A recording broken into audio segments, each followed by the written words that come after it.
There are three versions of an HJJ constant speed mixer: Chinese version, English version, and Russian version. Functions and operating methods of components. Connect instrument with power supply and suppress power button. Automatic mode. Turn auto or manual switch to indicate automatic mode.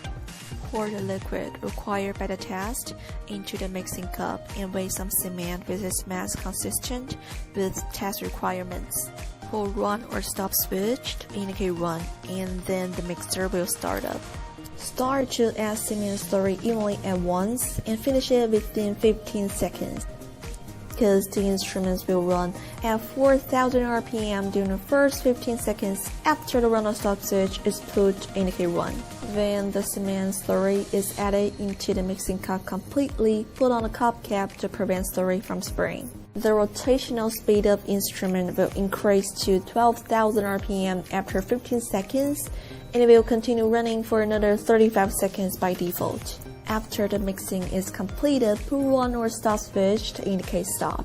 Manual mode, select a low speed or high speed manually. Turn auto or manual switch to indicate manual mode, and pull the low or high speed switch to indicate low speed. Pour the liquid required by the test into the mixing cup and weigh some cement with its mass consistent with test requirements. Pull run or stop switch to indicate run, and then the mixer will start up.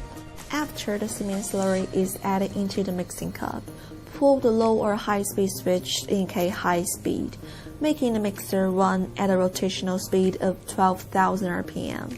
Otherwise, the instrument will run at a low rotational speed of 4,000 RPM. Pull the low or high speed switch to indicate high speed. After the mixing is completed, pull run or stop switch downward to the central position. Manual mode adjusts rotational speed as required manually. Turn auto or manual switch to indicate manual mode. Pour the liquid required by the test into the mixing cup and weigh some cement with mass consistent with test requirements. Pull run or stop switch to indicate run, and then the mixer will start up. Turn speeder knob to a proper rotational speed. Start to add cement slurry evenly. When the cement slurry is added into the mixing cup completely, put on a cup cap to prevent slurry from spraying. Then turn the speeder knob to a proper rotational speed. After the mixing is completed, pull run or stop switch to indicate stop. Parameter settings.